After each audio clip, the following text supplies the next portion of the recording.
Hello everyone and welcome to the NBA and NASCAR Power Half Hour. I am your host, James McDaniels, and we have another great show on tap for you guys today. We have got a lot of big NBA news to talk about. Now I know it's not actually in season for the NBA right now, but the off season is when all the action happens, when all these free agents go and try to sign with other teams. A bunch of money's being flown around, a bunch of rumors are being flown around. I mean, it's just so, it's really just a roller coaster ride for everybody in the off season because you don't know what move's going to happen next. So we're going to talk a lot about the free agency today. We already have some players, big time players that have already committed to their respective teams and signed extensions. We have a new coach for one of the big NBA teams. We'll tell you who he is. We have a little bit more on the Tyreek Evans situation, Sacramento. We have a few other players that we're going to talk about that have signed their deals. We have some news regarding NASCAR. Of course, we have the Kentucky race. So that's always pretty entertaining now with Kentucky. We see them every year. So we had a pretty big wreck in the race. We have a surprising winner after a dominating race by another driver. So we'll tell you who those two guys are, how it all ended, and why Kentucky was actually quite an exciting race to watch. Also, I've got a question for you viewers out there, and I actually looked at this question earlier this week, and it really got me thinking. Who is the greatest NBA player that never won an NBA championship, the pinnacle of every NBA player's career? So I'm going to talk about my opinion on that in just a little bit. But if anybody's going to comment on this show, I want you guys to comment who you think is the greatest NBA player to never win a championship and why. So that is my task for you guys this week. So let's get into NBA free agency now. To help me really go through all this NBA free agency talk and all this money and everything that must be going through, a lot of these players' heads. I've got Jason here, and Jason, he has his own show, Jason's Sports Show, here on the National Sports Network. He's been a guest on a variety of other shows here on National Sports, but this is the first time he's been a guest on my show, so I'm very pleased to have him. Always loving new expertise come in and be a guest on my show.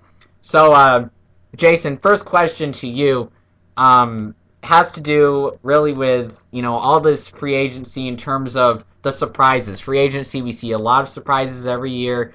So what do you think, honestly, has been the biggest surprise in this NBA free agency period? Now, I know we've only been in there in free agency for, I think, less than a day or a few days ago. We've been in free agency only a few days, and we already are seeing a ton of action. So what is the biggest free agency surprise you've seen so far?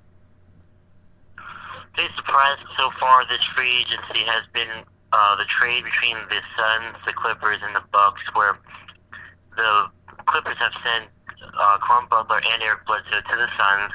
The Suns and Bucks have sent J.J. Redick and Jared Dudley to the Clippers, and the Clippers and Suns have sent draft picks to the Bucks to help their rebuilding process. Now, this helps the Suns. They get a new point guard who could be a franchise point guard in the future, and they get a reliable scorer in Caron Butler. The Clippers get Jared Dudley and J.J. Redick, which help them with their perimeter game, which could help their offense this season. All right, pretty good. One of the biggest stories that we've probably seen has been regarding Dwight Howard. Now, Dwight Howard, of course, he's played in the league for many years. Currently, he plays for the LA Lakers. I think he played on the Magic in his career. Yeah. In fact, I think that was probably the biggest. The biggest legacy that he had in his career. But it's been forever since he's been with them, so it kind of skipped my mind there for a moment. But anyway, Dwight Howard, been in the league a very long time. Of course, a pretty big center.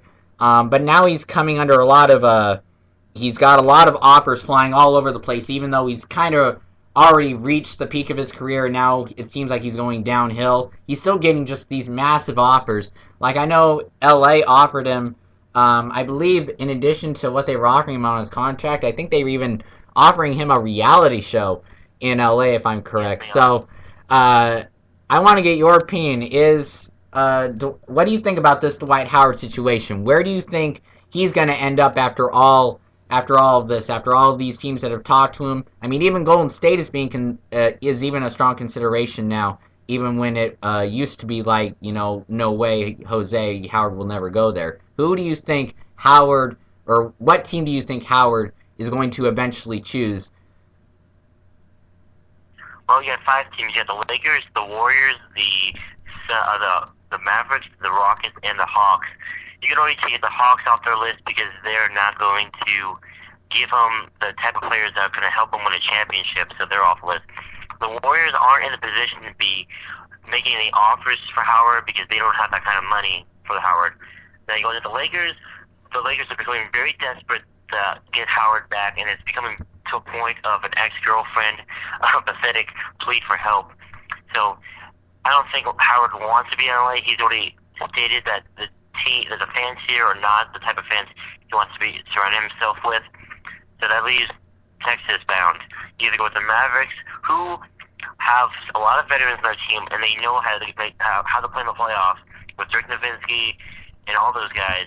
And then you have the Rockets, a bunch of young guns trying to just try to get back to the glory days. And I mean, the Mavericks and the Rockets have had their chances to meet with Howard, and really right now, I think that he'll be heading to the Houston Rockets. I think that Omar Eskel will leave Houston, and Dwight Howard will be the new center in Houston. And that's actually a very interesting team that you selected there, Houston, because that actually happened to be the team that ESPN was going over in terms of comparing them to the Lakers. It was between Rockets and Lakers, and I'll probably play the video a little bit later on in this show about what the analyst that they were talking to said between, going through the checklist, how does the owner match up, how does the team match up, the chemistry.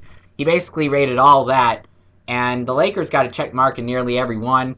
The only one that the Rockets got more check marks in was the teammates, and they got 3 check marks as compared to only 1 on the Lakers when they did that. So I'll probably play that video later, but thanks for the take on Dwight Howard, and I'm going to be very interested to see, where Howard's eventually going to end up, especially now that all these teams are trying to just push in all these incentives for a player that's already past the peak of his career. So moving on from Dwight Howard, there's already a lot of other people in this NBA free agency that are really getting a lot of big news. I want to take it to my Sacramento Kings for a moment, and they've got this. They're still going on with this ongoing saga between Tyreke Evans and what was last night and now no more, Andre Iguodala. So I'll just set the case for you in case you haven't known the exact details of the free agency between those 2 teams. But what I'm a little bit familiar with the situation with Tyreke Evans. He met with the Atlanta Hawks pretty recently, but he already has an offer on the table for the Pelicans, correct? Yeah, he has I believe it's either a $44 or $48 million 4-year deal with the Pelicans on the table. Yeah, it's and then but the Kings also met with Evans on Monday to try to keep him in Sacramento. Yeah, he did. He actually did meet with the Sacramento group, but he still has. He's actually told ESPN, or sources are saying that Tyreke prefers the Pelicans. Now, of course, the decision's not up to Tyreke; it's up to the Kings, because Tyreke is a restricted free agent, which means that if the Kings match any offer that Tyreke signs, then Tyreke has to go to the Kings. Okay. All right, so yeah. All right, so that's. I think the Kings need to keep Tyreke Evans. I think to keep themselves in and able to get into the playoffs. But with the rumors of Andrew Iguodala coming to Sacramento, that might be able to put some leeway to maybe getting someone in return for Tyreek Evans. Well, yeah, that's what most people thought when they were thinking Andre Iguodala. But, I mean, neither of them are all-stars, but they're both very good players in their own way. Personally, I wanted Tyreek gone and then get Iguodala, but then the Kings dropped their offer on Iguodala because most sources are saying it's because Iguodala was just using the Kings to try to get a better offer as leverage, as they're saying. And then the Kings felt that they didn't want to be used that way and that they didn't, want Iguodala to be treated them that way, that he didn't want to play for Sacramento, and then therefore they dropped the offer, which I think was like $52 or $56 million for 4 years, an absolutely outrageous amount. But we'll see what they do on the Evans deal now that the Iguodala issue's out. They still have their small forward situation, and that's what I would want them to focus on, but they're so much focusing on Tyreek Evans and probably soon to be DeMarcus Cousins. So we'll see how that all works out. But I just wanted to get your a little bit of your opinion on that. So let's go on to some of the other names that are on this list for people that are on the they are currently in free agency. They've declared free agency and they're still open. So here's some of the names. I'm going to list probably 2 or 3 of them. Josh Smith is on that list. Nate Robinson's also on here. OJ Mayo, just to name a few of the players that are pretty big that are right now in the free agency debacle. So what do you make of those particular 3 players? Where do you think they're going to end up at the beginning of next season? Well, that's kind of funny. So start off with Josh Smith. I could see him landing in Sacramento if trade allows or the money allows. He could be great for that team. Any team that needs a small forward basically is going to take Josh Smith. And OJ Mayo, I heard he might be signing a contract with the Bucks. Now, what was the other player you mentioned? I also mentioned Nate Robinson. Nate Robinson has stated even though despite after being eliminated by the Heat a couple days after, he said he would not be returning to Chi-Town. But he put a picture on Facebook saying that he thinks that him and D Rose could be could be one of the most explosive 1-2 guard combinations in the NBA. So right now it's kind of a fuzzy area where he's going. He's still playing like he used to play when he was with the Knicks. I think he could go to any number of teams from the Suns to the Bobcats. Wherever the money is, Nate will go.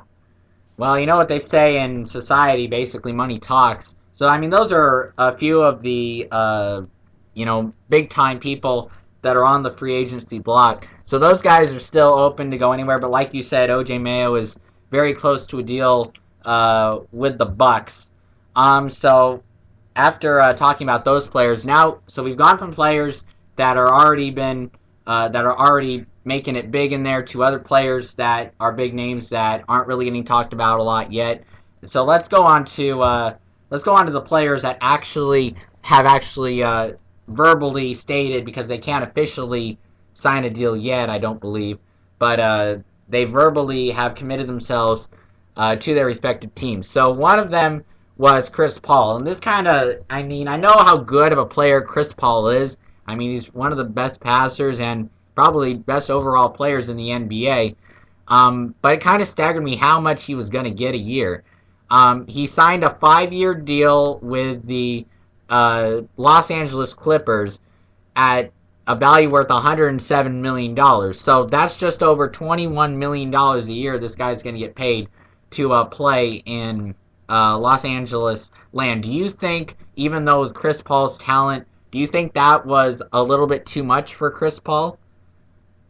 Chris Paul is a premier point guard. He's the best point guard in the Western Conference. I don't care about your Russell Westbrooks. I don't care about your Steve Nashes. I don't care about your Ty Lawsons. Chris Paul brings something to a team that just no other team can replace with. I mean, you saw what happened to the Hornets. It's like what happened to the Cavaliers after LeBron left. The Cavaliers fell apart became a pity case for the NBA. Same thing with the Hornets.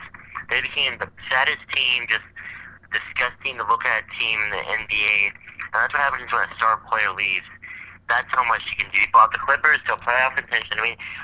I thought about it before Chris Paul came to the Clippers could be an A seed, but he boosted them up to a 4th or 5th seed. And now that they're going to have Doc Rivers coaching that team, and they're having a bunch of other teams, that's going to be a magnet team, like Doc Rivers being a magnet coach, bringing in a lot of other players. That's going to make the Clippers stronger and stronger. In the next 2 years, you could be saying, hello, the championship could be coming from the other team in LA. So we'll see what happens there, but I think Chris Paul was worth the money. All right. I can see that. I mean, it seemed just a little bit too high because, just ordinary people like us, we see $107 million and we're like, that is just way, way, way too much for, any individual just for playing a game of basketball. But when you're in a business like this, and technically the NBA is a business, $107 million for 5 years for as good of a player as Chris Paul is, I mean, technically it's not that big of a surprise, but I still think that's just a little bit on the high side. So let's go from Chris Paul. Now you already mentioned Doc Rivers, of course, head coach of the Celtics, coming over to Clipperland, and he's gonna be working with guys such as Chris Paul and Blake Griffin and everybody else that's on that Clipper team that's just getting stronger and stronger by the season. But now you have a situation over in Boston where their big time head coach that brought the team to a championship and the playoffs for many seasons. He's now gone, and now the Celtics, they've also gotten rid of their star players in terms of Paul Pierce, Kevin Garnett, Jason Terry. They're all gone. They're all over to the Nets now. So the Boston Celtics have actually hired a new coach, and this was Butler's head coach, Brad Stevens, and now he's going from a college head coach to an NBA head coach. And of course we saw Jason Kidd going from a player to a head coach. Do you think that he's going to do well? Brad Stevens is, as a head coach of a college, to go to a head coach of the NBA. Will he make the transition well? And also, do you think, considering that he led Butler to a bunch of Final Fours during the time he was there, do you think that he'll be able to carry that ability over and bring the Celtics to another NBA championship? I'm going to say this once. Rondo is going to bully this new coach into letting him do whatever he wants. Rondo was traded to Doc Rivers. I'm not sure how Rondo's going to respect this new coach. This team might as well not even hire a coach. This might as well just be coached by Rondo. Many people here in the USA thought that Rondo was this kind of cool point guard. He turns out to be one of the biggest jerks in the NBA. He just takes whatever he wants, does whatever he wants. He's raised on Rondo. He's going to do whatever he wants. He knows he's great. Triple-doubles every night. So this is not this new coach's team. This is Rondo's team. And Rondo's going to do what Rondo wants to do. So I feel bad for the new coach. He's going to have to get a lot of respect in the locker room before he's able to actually coach that team. And I mean that's actually a different point of view on Rondo than I've probably ever heard. I mean, you can't deny that Rondo's a pretty good basketball player, but I've never actually heard anybody say that his attitude's like that. I mean, now looking back, you can kind of maybe see Rondo's attitude being like that. Rondo, compare Chris Paul to Rondo. Chris Paul might get mad sometimes, but he has to just shake it off. He knows he can't get it technically. He can't get ejected.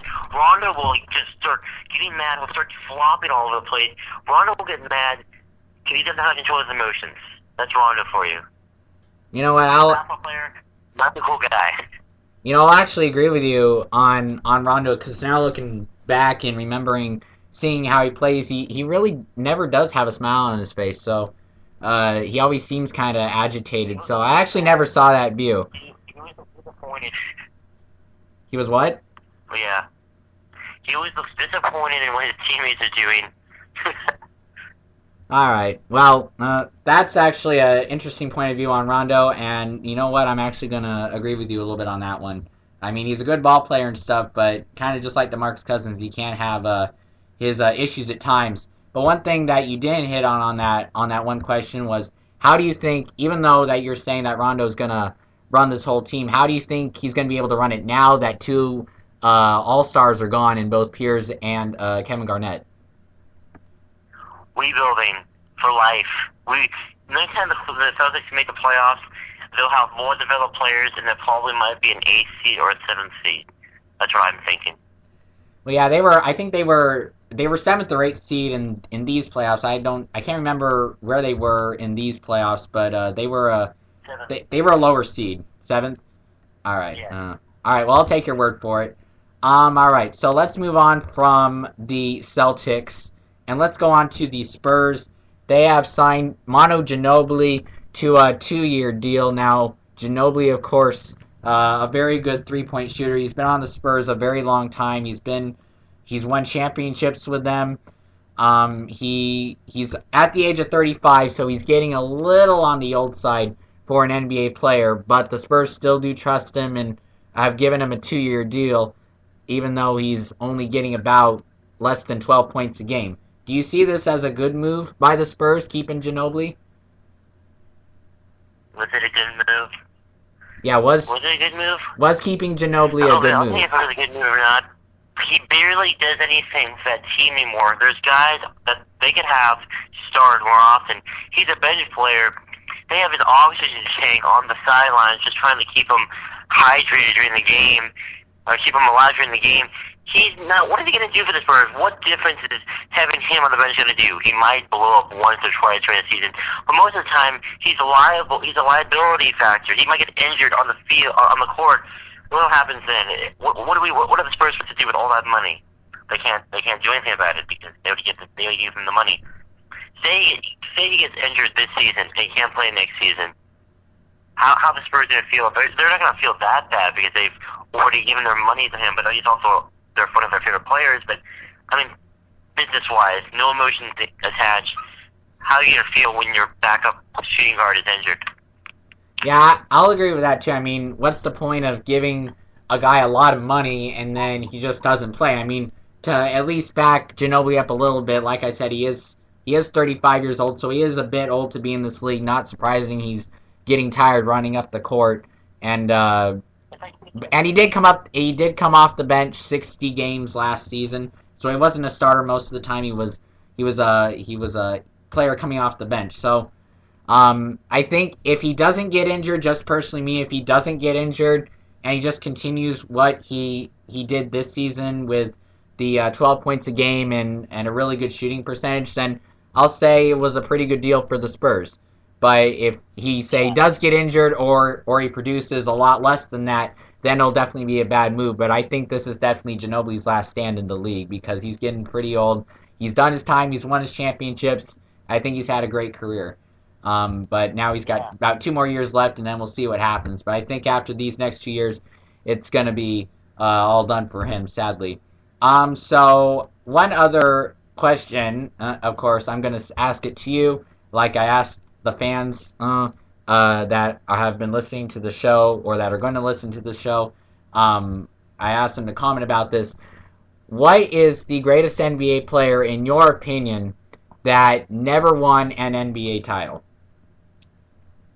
That's a tough question, but I'm going to have to say Karl Malone because he got a chance.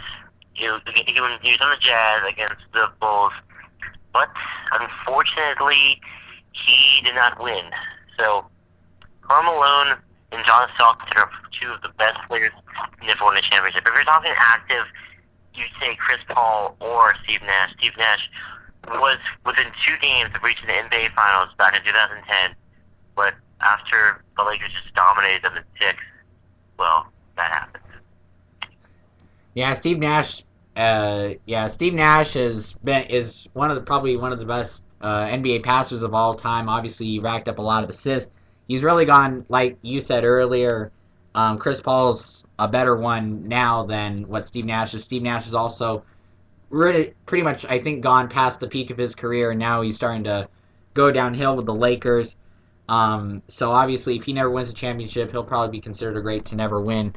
And so I'll actually while you're on here, I want to actually uh, tell you about the players that made this one list that I found on Bleacher Report. They actually had an article that said the 10 greatest NBA players to never win an NBA title. They actually had a complete article on it.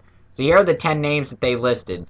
At number 10, they listed Dominic Wilkins. Now, of course, Dominic Wilkins was a very good NBA player, and I mean, kind of maybe lower as compared to some of the other NBA greats, but in my opinion, he was still one of the best players to ever play the game.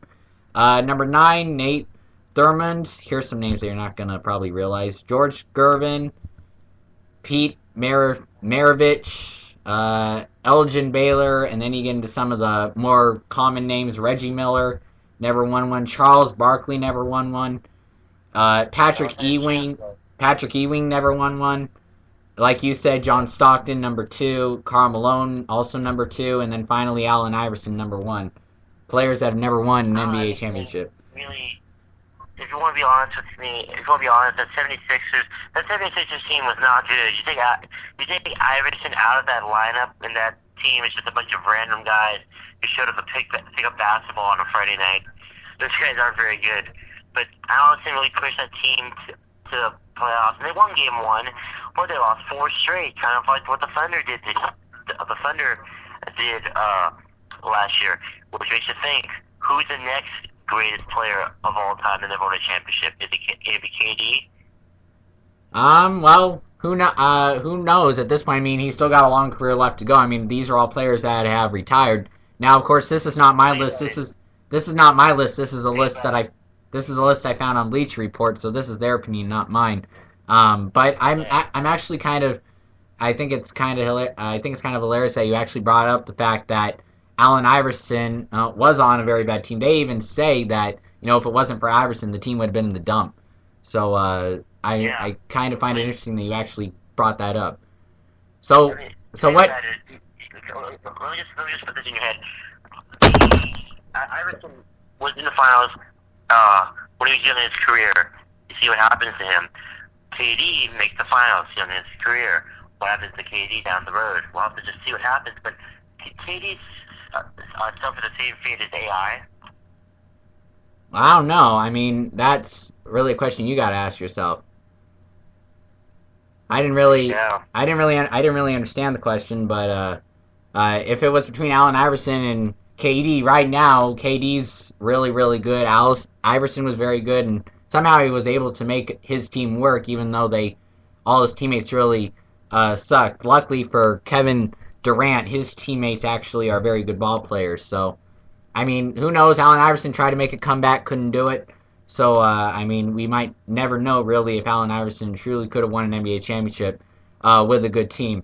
And lastly, I mean, I gave you the list of the ones that were listed here, and you obviously gave your opinion on Allen Iverson. But tell me who you think is the best NBA, greatest NBA player of all time that never won a championship. Like, explain who you think. Mm-hmm. Yeah, explain who you think is the greatest NBA player that never won a championship. Well, explain why? Okay. Yeah. Like you said, Stockton and Malone. Explain why you think that. Malone was a great player, a great postman. He and Stockton were probably the best pick and roll duo of all time. Utah was the place to be during the finals, whatever year that was. But Michael Jordan, Game 6, the flu game, that just shut the door on the Jazz winning the championship. Yeah, I'll agree on the fact that the Jazz probably had a good pick and roll. I mean, you have two greats on one team, Karl Malone, and of course the great John. One of the best home court advantages in the whole entire NBA. They still do. They have loud fans, but it just they didn't have it all.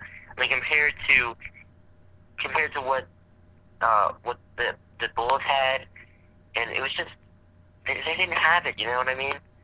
They didn't have it. Maybe they didn't. Well, they probably did not have it all because they obviously didn't win an NBA title. But I mean, you can't. Jordan, Rodman, and Pippen. you can't. Well, you can't deny you. Scottie Pippen, did he win a championship ever with the Bulls? I believe he did, didn't he? Scottie Pippen, of course. He was always Yeah. with the Bulls. Yeah, that's what I thought. You mentioned him, but I'll say that John Stockton was a very good player. Definitely, I mean, he obviously was a very good passer. I mean, he holds the NBA all-time record for assists and in steals as well. So, I mean, he's up there too. Karl Malone, he was also very good basketball player, but never did win a championship. All right, so we talked free agency, and we talked a little bit about the greatest NBA player to never win a championship. So, Jason, it's been a great show having you on. Always, Thank you for having me on. I love hearing your opinions. Some pretty strong opinions, some very insightful opinions, and I always love having those kind of people on my show because they make shows very interesting. So I want to thank you again for coming on, and always value your opinion. I hope to hear from you again soon. Hopefully. All right, bye. All right, so that was Jason. Always does stuff here on National Sports. Pretty strong opinions on some of the topics we talked about, and I honestly think that's kind of where things go here when you're on when we're in, oh my gosh, when we're in NBA free agency. There we go. When you're in that and you have all the players and stuff going on, you formulate just strong opinions on what players should go where, and then at the end of it all, it's something that never that goes right, never goes according to plan. Just like the NBA draft, everybody thought Lane and Noel were going to go pretty much the first two people, but then Anthony Bennett surprised them all and went number one, and then those guys were picked later. So, I mean, you never know. You really never know when it comes to basketball. Personally, I think, again, I think Tyreke Evans should go because we need to focus on a small forward. Iguodala could have done that, but unfortunately, the Kings went out on Iguodala for, at first, what I thought was the wrong reason, but then now I consider it's the right reason. So hopefully we land a small forward, a really good small forward, and we can really continue to start changing this franchise. But it's all going to matter on what Tyreke Evans goes through. Chris Paul, again, think the deal's a little bit high, but I can still see why he's getting paid so much. He's a really good player. Ginobili, this is his last stand in the NBA, really. Before he retires, he's had a great career, but he's slowing down now like any other old player that goes out there in the NBA. And we've got also a lot of other free agents that are out there wanting to... We'll see where they end up in free agency. There's a ton of them out there and still much more to happen in this NBA offseason. And so we'll see what happens to them in the future. And I think my all-time person to never win a championship probably has to agree with Jason. Karl Malone and John Stockton, very good trio on the teammates on the Utah Jazz. Just worked very well together. And of course, again, Stockton, number one all-time NBA in both assists and steals. So, yeah, I'd personally say that those are the people that have been the greatest players to never win a championship. But, I mean, who knows? Some of you may agree with Allen Iverson being the best. Some of you may agree that Dominic Wilkins would be the best. Maybe Reggie Miller. Maybe any of those other names that I mentioned that some of us didn't even recognize. I mean, who knows? I want your opinion, so please comment on this episode so I can get your opinions on really who do you think was the greatest NBA player to never win a championship. We're already actually over. I mean, that call took a lot longer than I thought it was going to be. So let's quickly go to the race that occurred, and it was a pretty interesting race to be exact. Keselowski and Keselowski, Kurt Busch actually started a wreck with Brad Keselowski, and even though Kurt Busch I don't think wrecked, Keselowski wrecked, and then that caused a big chain reaction at Kentucky. That was probably the biggest crash of the day. Absolutely destroyed the front end of Greg Biffle's car. Keselowski, like I said, was in it. Greg Biffle was in it. Another guy was in it. I can't remember who it was. Denny Hamlin had a bad day. He hit the wall.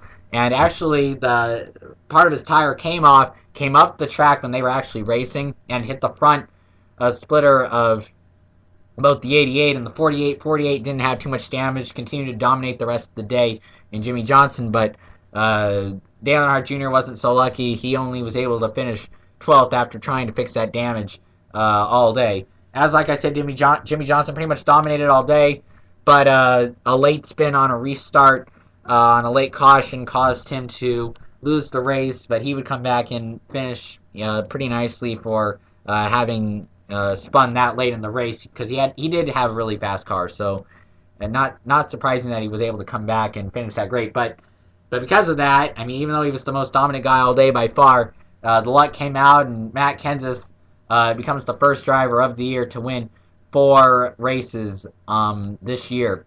So pretty good day for him. Jeff Gordon had a pretty strong day. He lost a few spots on a very wild restart near the end of the race. So he probably could have finished probably at most maybe 3rd, 2nd, or even 1st. The last restart caused him to fall back a little bit, but I think he still finished in the top 10. I'm not 100% sure, but he still had a very good a day. So that's pretty much the entire race for you in a heartbeat.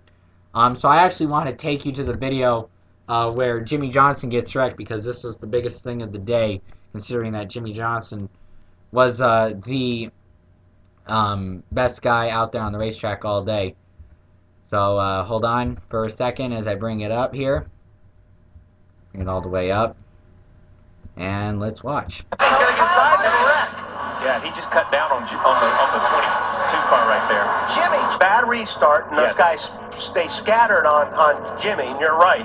He tried to salvage what, the bad restart he had, and he got himself spun out for it. Yeah, that's what it looked like. 182 laps led today. The team absolutely has dominated. Problems on this final restart, and he went sideways off of turn 2, and it was on from there. Okay, now watch down on the bottom. You'll see he doesn't get the start he wants. Logano takes a look underneath him, and Joy's to his left rear tire at that point. Yeah, Joy's there. He's already 48 lost it on his own. Yeah, Joy didn't do anything. Back off for me. And Joy did a good job staying off of it. And I'm telling you, there was some good driving there on a lot of people's parts to avoid that, and for Jimmy to stay off. And we talk about no air. When you're in that position, when you got a car below you, a car above you, there's no downforce on your car. This should be a great shot right here. And Jimmy cut down, and when he cut down, that's what got himself sideways. That was a heck of a save. That's phenomenal. And unfortunately for Joey, he lost 3 or 4 spots trying to, not run into the 48 car. Yeah. But a great job by Joey just staying off of him and giving him that room to get it back. How frustrated are they, Marty? Jimmy Johnson's very frustrated, but actually with Matt Kenseth. Well, you heard it at the end there. He's Jimmy Johnson upset with Matt Kenseth, even though Joey Logano was the one that was below him, and I think it kind of sort of had to be, I don't exactly know why he was exactly mad at him, but it was just the air on Jimmy Johnson's car, and you can go watch the video on YouTube, but really it was just the air on Jimmy Johnson's car that caused him to turn around. When you're in NASCAR, aerodynamics can do a lot of things, especially when all guys are going for it, 20 laps to go, and even though you don't make no contact, the air can be absolutely deadly to your car. So that will actually do it for this edition of the NBA and NASCAR Power Half Hour. We've been on for quite a while.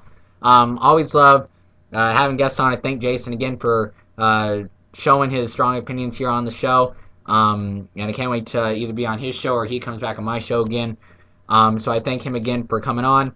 NASCAR race is quite interesting, and I believe they race under the lights this weekend too. I'm not sure at what track, but I think they race on Saturday night. And again, we're still on the TNT. We're still on TNT as the race station before NASCAR moves more into ESPN and ABC stations. So with all that said, that has been our show. And remember, guys, comment who's the greatest NBA player in your opinion that never won an NBA championship. That's my job for you guys this week. It's been a great show. Next week we'll have more information on any draft information, or not draft information, sorry, free agency information. Dwight Howard will have picked his team probably by then. We'll probably know a little bit closer on whether Tyreek's going to stay with Sacramento or leave.